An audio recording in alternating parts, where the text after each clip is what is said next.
Hello, my name is A. Williams. I'm the Director of Educational Ministries at Williamsburg Presbyterian.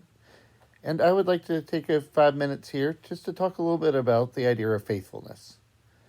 Faithfulness is one of my favorite components of faith, mainly because in the Greek, which is one of my favorite languages to study, the word is pistis, which is typically translated as either faith or belief. But it's probably best translated as this idea of faithfulness. So we need to kind of talk about what faithfulness is.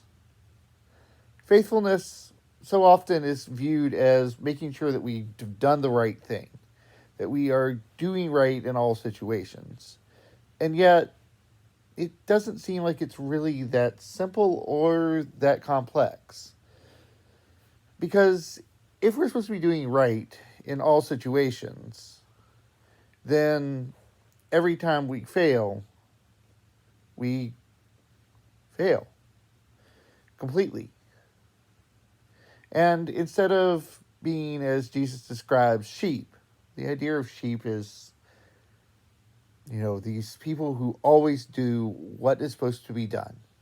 And the sheep and the goats are separated.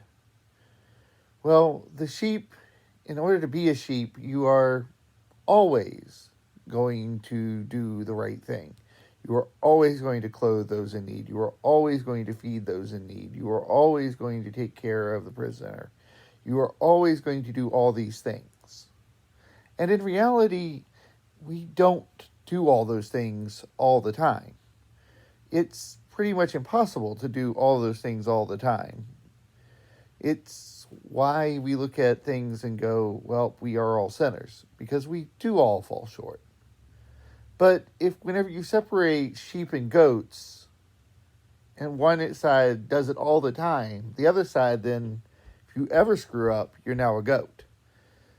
And in some theologies, that's not such a good thing, because the idea of separation goes as far as what happens to us after we die and whether we can be with God or not.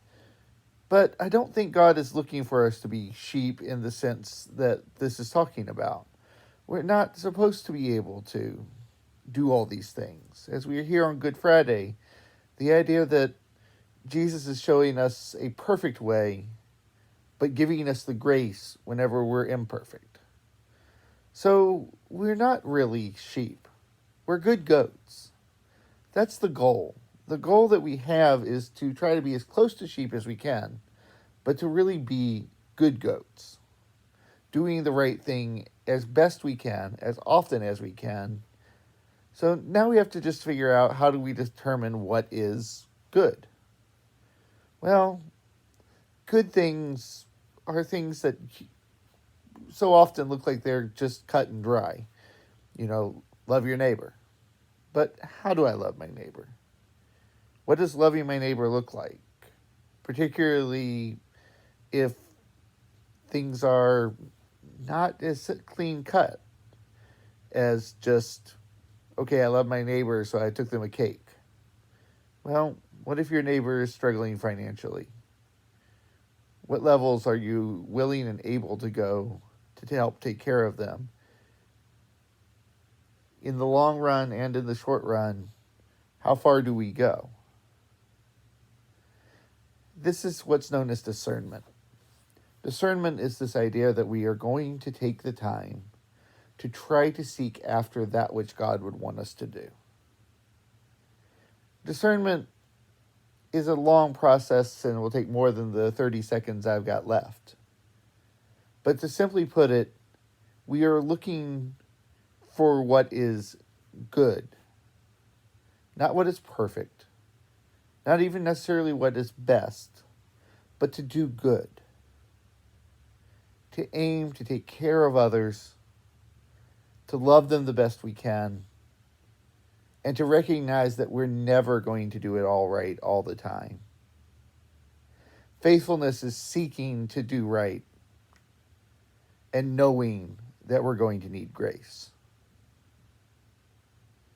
So let us go and be faithful. Take care of others the best we can. Take care of ourselves the best we can. And show God's love as best we can. Let us be faithful people.